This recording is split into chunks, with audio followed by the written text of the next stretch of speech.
Welcome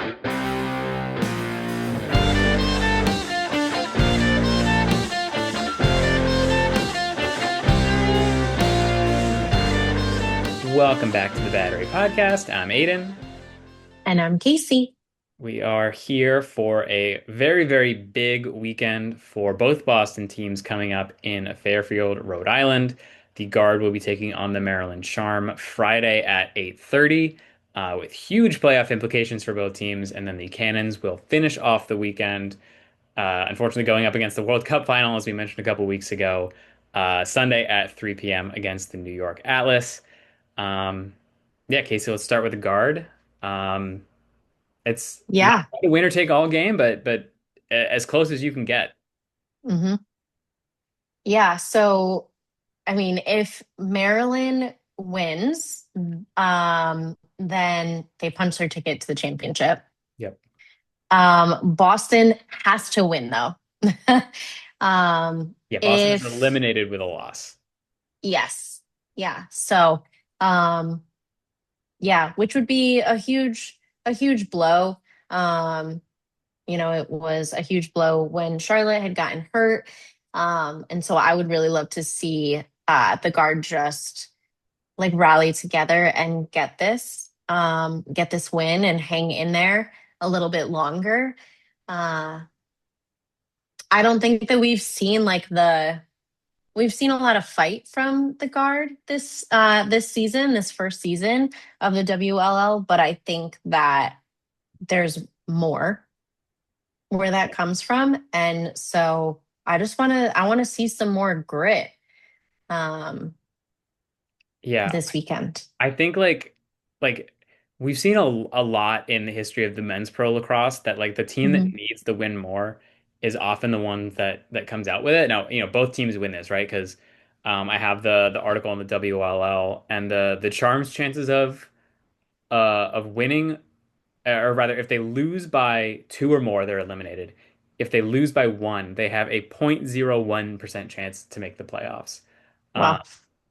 so, because that would come down to that if they lose by one, that would tie them in goal differential with New York, and then it would come down to I don't even know what the tiebreakers are after that. So, like, they're both teams playing for their lives, but we absolutely have not seen the best that this Boston Card team can be. We saw that Right. in February 2026 when they won the hmm series. No Charlotte North this time, obviously, but I mean that second game, like Maddie Epke like took over at the draw. Like she won. It was almost perfect. Shea Dolce has shined at times. I thought she played pretty well in the All-Star game, but just hasn't had enough like help around her. Uh, hmm and it's interesting too seeing like Boston played two games and then like New York played their whole season basically. They started off Yeah. against each other in Rhode Island, but like New York played three more games and Boston only played one. This is Maryland's final game. California has played three games. So it's like you could worry it's been maybe too much time off for them, but then on the other hmm side, like I mean, how much did we see Champ Series evolve over the first couple years of that format's existence? And this is a new format of women's lacrosse, right? Like there's one fewer person out there. The substitutions, the foul system is all different. hmm Like the offsides rule, like it is much more similar to the men's game. So I think we're still seeing people like players and coaches and us covering the game like figure out what it looks like. And so, I'm hoping that it's been probably five games, I think, that have been played in the WLL since Boston. Maybe, no, it can't be that many. But it was what both New York and Maryland games, all three California games.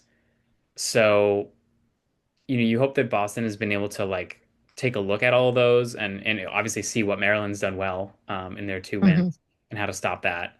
Allie Kennedy is pretty hard to stop, I'll say that up front, but figure out, what they've done well and how to stop it, right? Like we saw with the Cannons last week, like Denver running and gunning transition and just clean save from McNaney gives the ball to Terafenko or Prasino, they pass it down to Kavanaugh or Wisnauskas and they score. And Boston hmm completely eliminated that against Denver. So things like speed and strength are hard intangibles, or not very tangible, hard traits to stop. But Boston has had a lot of opportunity to take a look at film and figure out what it is that Maryland does well and how to stop it, and then on their own take a look at their own film too of like where did we fall short and make Hmm. sure that doesn't happen because man, it would suck if the homecoming guard game, Boston's already been eliminated and California's almost already secured their spot. And it really is like Boston would need to beat them by like 7 or 8 just to knock California out, but still not have a chance um, Mm, to advance themselves. And I think they're still going to finish hard. No one wants to be the first winless team in the first season in right. the league, but yeah, I think we want that game to mean something for Yeah. Boston, because that'd be a sad atmosphere. Yeah. Yeah, for sure. Um, yeah. So let's do it this weekend. Let's get it done. Absolutely, yeah. So it'll be a late Friday night, and that second game in like the 2.5 hour window, it feels like it always winds up starting a little bit after that, so it might be like an 8:45 start. Mm, Um, but I mean, hey, what better place to be on a Friday night than watching some lacrosse? And again, hmm. hopefully, if you're in the New England area, hopefully you're able to make the drive down. It's always been a packed out venue, Yeah. really fun crowd for all the PLL games that have been there. I'll be there in person cheering them on. So cannot wait to yeah to Yeah. meet them in person. I mean, that win that they had against Maryland in Champ Series that was one of my highlights of the year so far that we were both there for. Yeah. To keep them Yeah. That alive was awesome. in the playoffs. So if they can do that same thing, eliminate Maryland, um, keep their hopes alive. We don't have any Hmm. Charlotte 2 pointers to rely on this time, but I think we've seen this team doesn't need it. Like Charlotte North is a very very Right. good player, but she is not But certainly so not. are the rest of them too. Yep, she's not the be all and end all. And I think she would very easily tell you that as well. That there's a Yeah. lot of women out there. Oh, Aiden, I have a question for you. Okay. Is the tricorn hat going to make an appearance this weekend or what? I I think it should. It'll be a little Hmm. independent. So I know, well, Saturday neither Boston team is playing.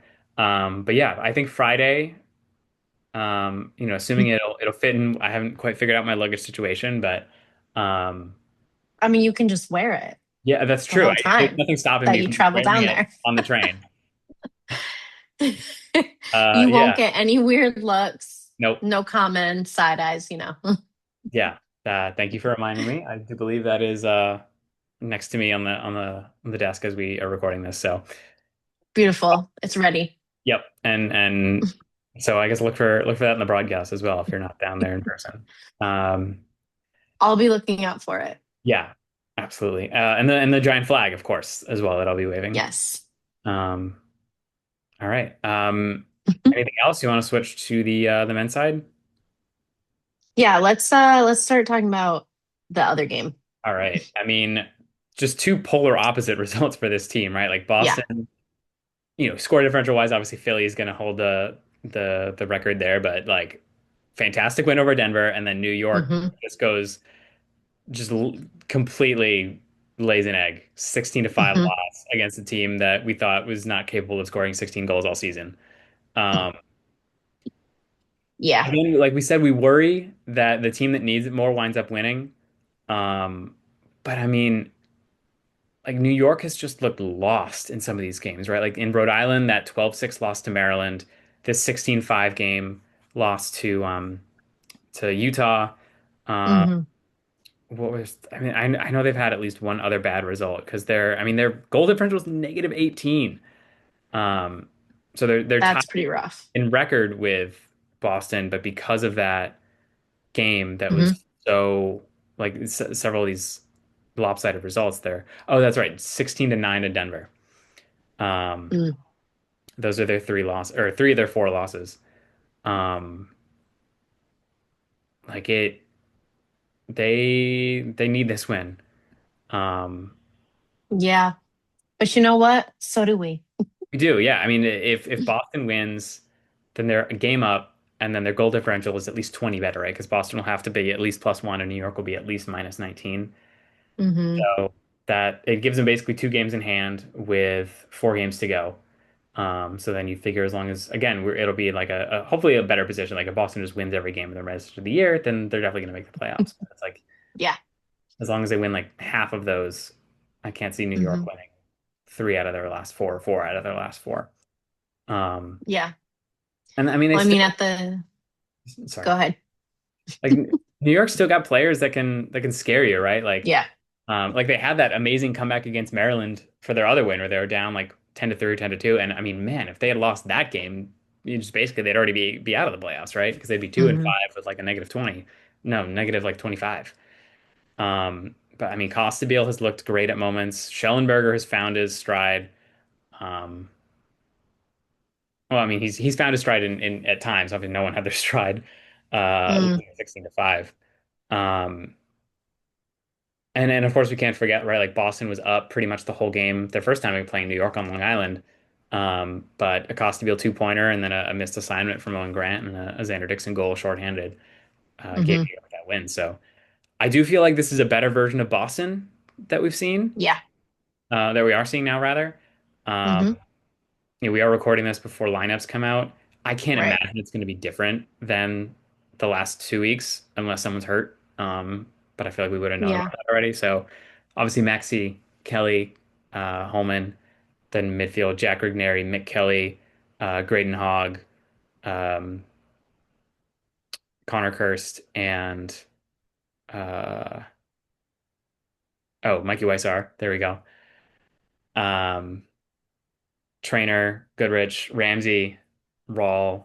Um, It's interesting. We've seen Donovan now low against the Kavanaughs. I wonder, there's no one named Kavanaugh in the New York lineup. So does he go back up to LSM or do you put him on Schellenberger? Because they must have matched up in college against each other.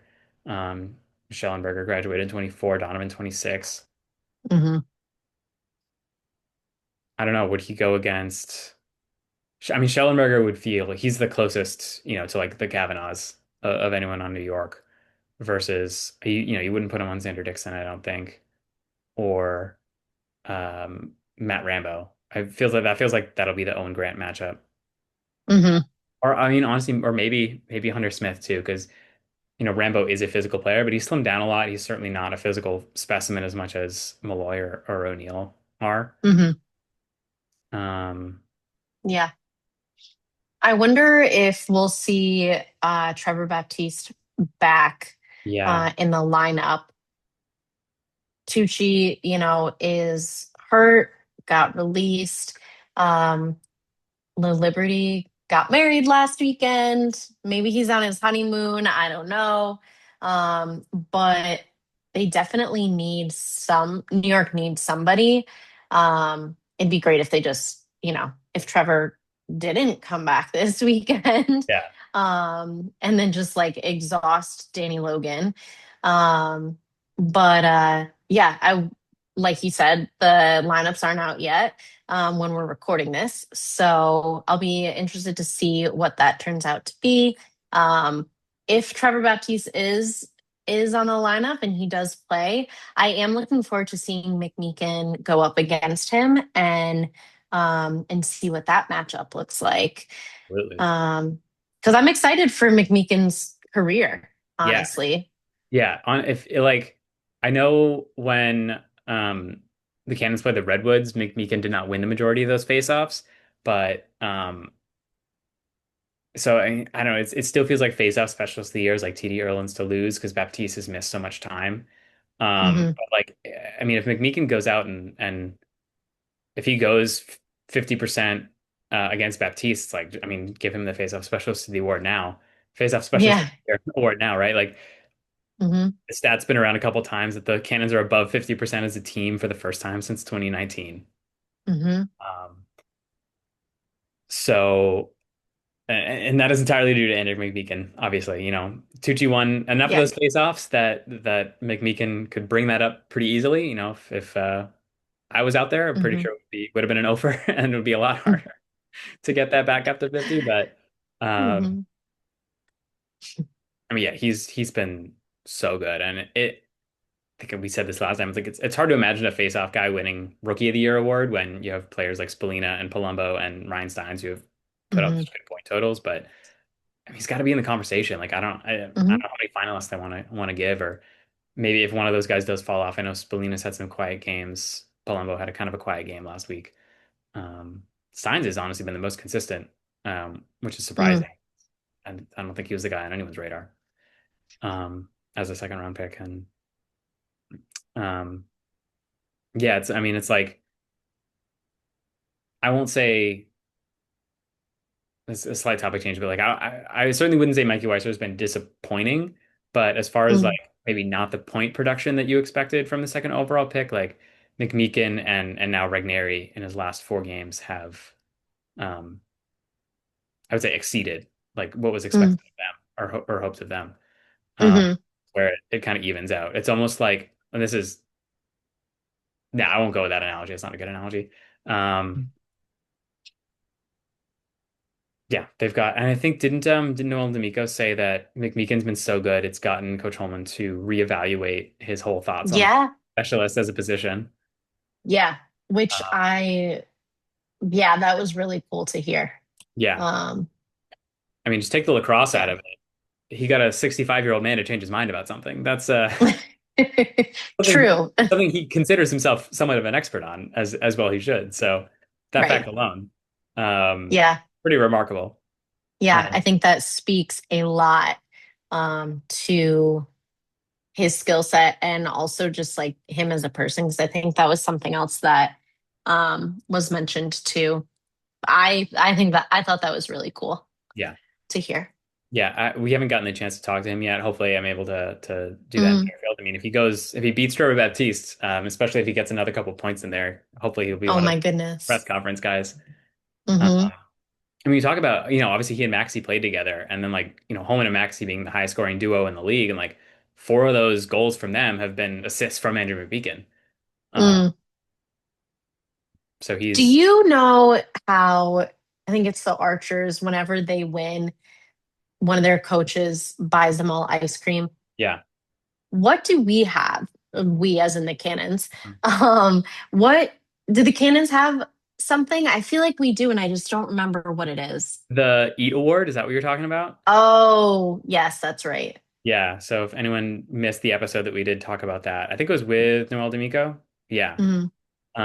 EAT is an acronym for the cannons. It stands for effort, attitude, toughness, and they are given that out as an award um, during or at the end of practice. And the prize for that award is that um, the winner gets to get their food first from the team meal and sit down and start eating before anyone else is allowed to get their food. I believe is the exact sequence of events as far as when Hmm. we can start when everyone else can start getting their food might be a little off, but that is the gist of it. So effort, attitude, toughness. And I do know from the article that came out during training camp, Ben Ramsey won the first one. I haven't gotten as many updates of that as I would like, but try to remember to ask Coach Holman who won the EAT award post game on Sunday. Hmm. Yeah, the ice cream is definitely a little bit more fun. Right. The kids will certainly relate to that one a little bit more. Uh, Hmm. and I mean, honestly, that Archer's defense is so good. It's like Coach Resch must be losing a lot of money on that. It's like those assistant That coaches tab's got don't to be get paid a pretty lot. high. Yeah, assistant coaches are not paid a ton of money, and I think it's like one or two games they've given up more than 10. Um, oh yeah, they gave up 11 to Philly, and that's it.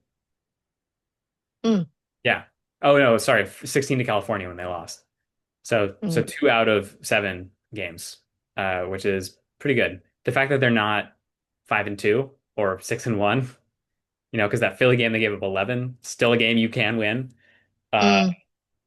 that definitely speaks to the struggles their offense was having earlier this year. But anyway, the Cannons are not playing the Archers this weekend. Uh, Yeah. I don't know. I mean, New York, it's just like it's hard to know what to expect out of them, right? Like they had an awesome win against Boston their first time. I think that was it wasn't the same lineup for either team probably, and Baptiste is certainly going to give them a leg up this time around. Uh, Hmm. so I believe we did have McMeekin by then. Um, I gotta check. But certainly it was not the same 19. I mean, Matt Campbell was playing, and he unfortunately will not be this time around. But I think Ty Kurtz was in that game. Let me see. The old computer. Just tell me the stats. There we go. Yeah, McMeekin did play, and as did Ty Kurtz. So not an identical lineup. Um, I think. Oh, and I think Jeff Trainer missed that one too. Hmm. Glad Jeff's back. Hopefully Yep. he'll be in the lineup tomorrow Yeah. or whenever the Yeah. the roster gets dropped. Um, I gotta think he will, right? Like, unless there's like an injury. Um, Hmm. because I don't like. I know we had Marquez White in the lineup, um, for California, but I mean, there are a lot of PLL players from Connecticut, so I, but True. not that many from Boston, I don't think.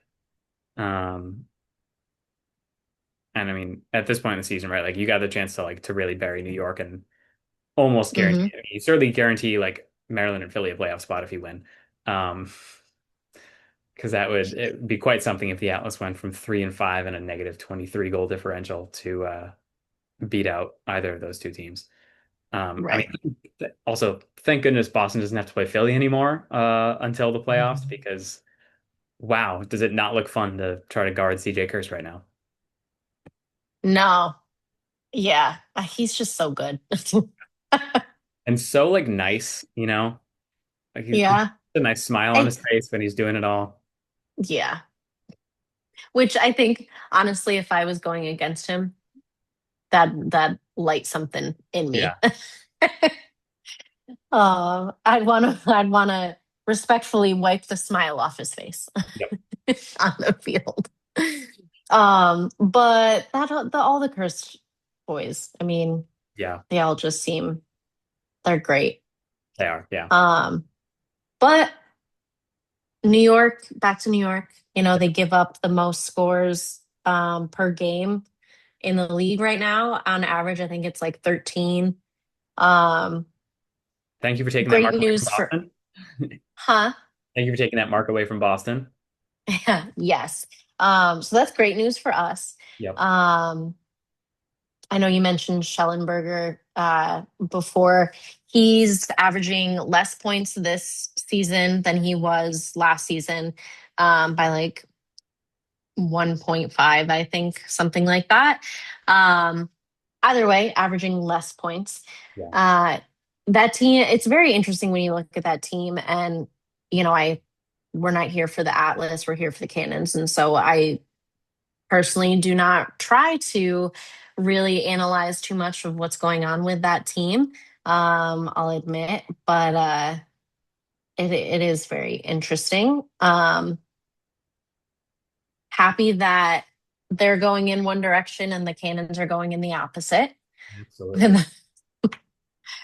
And with that said, like I think Boston does also lead the league now in scores. So New York, literally they're going in the opposite directions, which is great to see. Um, and the league's um top point producer, Yeah, Walter Mackesy. absolutely. Like, hell yeah. Yeah, we'll see. I mean, this is insane that Maxi's played 7 games, Kirst has played 4, and he's only 3 behind. So, Yeah, yeah, well, yeah, yeah. we'll see. So yeah, Sowers is second with 23. I think 14 assists. A lot of those are to CJ Kirst. Um, so we will, yeah, we'll see. I mean, if Maxey gets another 5 points like he did against Denver, it's going to be hard for Kirst to pass him. I mean, he might get closer with 6 points or so. Mhm. Um, Yeah. I mean, hey, as long as Boston gets the win, they could win at 1-0 or 20 to Hmm. 19, like New York beat Philly last year. Um, Hmm. doesn't matter to me. What do Um, you think what do you think the score is going to be? I think it is going to be a higher scoring game. I think, especially Owen Grant after the mistake he made that cost Boston the game. I think he's going to be locked in. Um, Baptiste is clearly healthy enough to play, right, if he's been activated. So I do think we're going to see him. That obviously gives New York some more possessions, but um, and we obviously wish him health, but I'm still like, Hmm. there's no way he can be 100%, right? Like, I don't know if Right. Liberty is on the honeymoon and is ready to play, or if he's ready to play, planning to play. Um, but I mean, everyone who knows lacrosse knows that Trevor Baptiste gives your team a better chance to win than Hmm. pretty much anyone else. Um, but I think New York's gonna figure out some things against Boston's defense that maybe Denver didn't. And I think New York depends on the 6-on-6 more than the transition, which I do kind of want to go back and like look at that film of how Boston was able to stop Denver in transition so well. Um, Hmm. but I mean, that Schellenberger to Dixon connection is just scary. Like Dixon just knows. It's almost like Messi. Dixon runs a lot more than Messi does, but it's like he just knows where there's going to be space in front of the goal, and he Hmm. doesn't need a lot of space. But it's just like I just know you're going to look there for half a second, so I'm going to go that way, and boom, Schellenberger already knew I was going to be there, so the ball is waiting for me when I arrive, and I just quick stick it um, against an open net. Yeah. But then on the same side, Yeah. like New York's defense has not looked very good. I know they've had some injuries on particularly their short stick team mid group. Um, I know it's like were Jeff Teat and Gavin Adler really the ones holding that team together, and the coaching situation too. Like Kyle Sweeney Right. is consistent for the D coordinator, but um, their offensive coordinator basically like quit or like was never even doing the job when he started. So they had like their coaching fellow guy. I don't know it looked very very Mm. so. They've had their struggles, not just on the field, but also off the field. Yes. Yeah. Yeah. I So, mean, it sucks. It does suck for them, but you know, yep. wish them the best of luck, just not against the Cannons. Yep. I'm gonna hope it's something more like a couple years ago when Boston and New York played in Fairfield, where it was like neck and neck, and then between the third and fourth quarter, Boston hit three 2-pointers in a row, Mm. and just put the game away. So I think it's gonna be closer than that.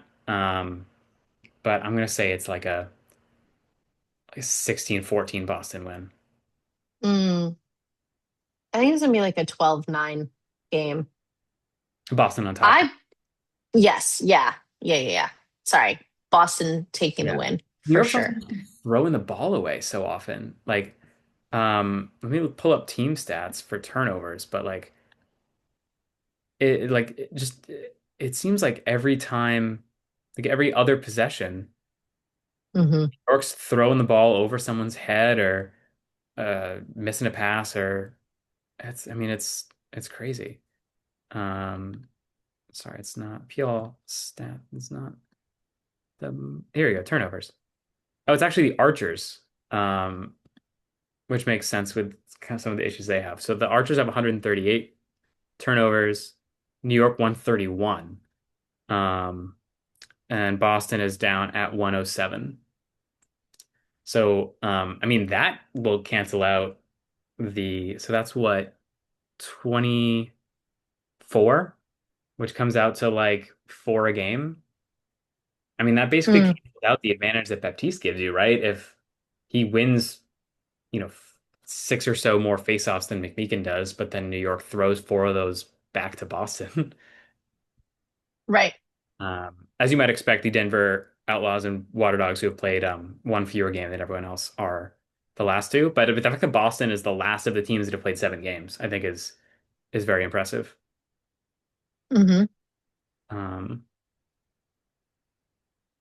yeah, so let's keep that energy. Let's have New York keep turning the ball over. McMeekin keep winning it forward, pinch and pop, and assist to Maxey or Holman, or just go yourself. Brian Kelly, be more aggressive, get another 4 5 points. Hmm. Jack Ruggieri, split dodge someone into oblivion, get another 2-1 or something like that. Weissar got a. I'm looking for Weissar to get his first 2-point goal, and he's had a couple Mm. attempts. That's gonna drop for him. It's gotta. Hmm. Get him a shooter. Yeah. Yeah. Um, yeah, maybe see see him get a little bit more aggressive himself with shooting the ball. But like I would say maybe like taking more mm, I'd like to see him just like go for it a little bit more. Maybe have like a little bit more confidence boost, and just really rip it. Yeah. I mean, like personality wise, he does remind me of like Jeff T, where it's like he is not extroverted. He's not like looking for attention. He definitely gets Hmm. animated when he scores or when a teammate scores, but it's like it's almost like he would rather the crowd not be there. He just wants to play lacrosse. Like he just loves playing. Uh, Yeah. which is it's obviously what you want. I think it adds almost like a mystique to him, right? He's like a Hmm. gunslinger, right? He just shows up, shoots the ball, and leaves. Yeah. Well, Yeah. I mean, he signs autographs for the kids after, like they all do, but you know what I mean? Yeah. Yeah. Well, I would like to see him just maybe express Yeah, a little bit more. Um, and then just go for it. yeah, yeah. If we get what, like, say three from Mackesy, three from Holman, two from Kelly. That's eight right there. We get two from Rigneri, two from Weissar. We'll say three from Weissar. That puts you at 14 already, and then you get a couple more from the midfield, right? If McKelly he gets another good game. Hmm. Um, Graydon Hogg, if he scores, he's going to set someone up to score. Um, we get, something in transition from Connor Curse, Jeff Trainer. Um, yeah, this team can score for sure. Uh, Yeah. yeah, let's Yeah. keep that New York defense spinning. Because Hmm. I want to Colin Curse. Entenmann's not had a great year, but it's not necessarily been his fault. Right. Yeah. Yeah. Well, I mean, we might be a little bit low in energy right now, you and I, but we are definitely, I know I can speak for both of us when I say that we're pumped. Like, we are very excited. Boston sports right now is very exciting. Um, and yeah, I mean, I I like what they've been doing. I like the like risks, so to speak, that coach has been taking. Like he is a man of his word, and he said that he should have made changes faster, or made more changes in general last year, and that's what he's doing. And right now, I think we're seeing it pay off a little bit. Yeah, absolutely. This team. It looks pretty different than a year ago. In some Hmm. key ways, obviously at X, Will Manny moving over to coaching, McMeekin. Those are three pretty big changes that have yielded great results. And then, like we said, like can't sing Rigneri's praises enough. Donovan's just coming in a race, two of the best attackmen in the league over the last 2 weeks. Um, I think Hunter Smith is still maybe finding himself a little bit, but Hmm. he's got a lot of potential as well, and Weissar's popped it at moments as well. So Yeah. yeah, Yeah, it's he definitely has. yeah. All right. Any other thoughts before we close out and go cheer the Cannon Let's onto a win and the Guard, obviously, onto a win. Yes. Let's just everybody who can, let's show up and show out for the team and cheer them on, both of the teams. I will not be there in person, so I will definitely be cheering um, from home. But I will be cheering very loudly, and I will have some cannons and guard gear on for sure, like I always do. Um, yeah. Yeah. And with that said, Yeah. Come find me in the red tricorn hat Friday and Sunday as we cheer Boston on to a 2-0 weekend. mhm, Hope to see a lot of you there in person so that it is not a New York dominated crowd. right. And Let's whatever remind New York, yeah, like, who the heck we are. Connecticut is in New England, kind of. Um, It is technically New England, it right? is, yeah, but there's a line that definitely associates itself more with New York than Yes, Boston. yeah, yeah, yeah. Uh, Those Yankees fans.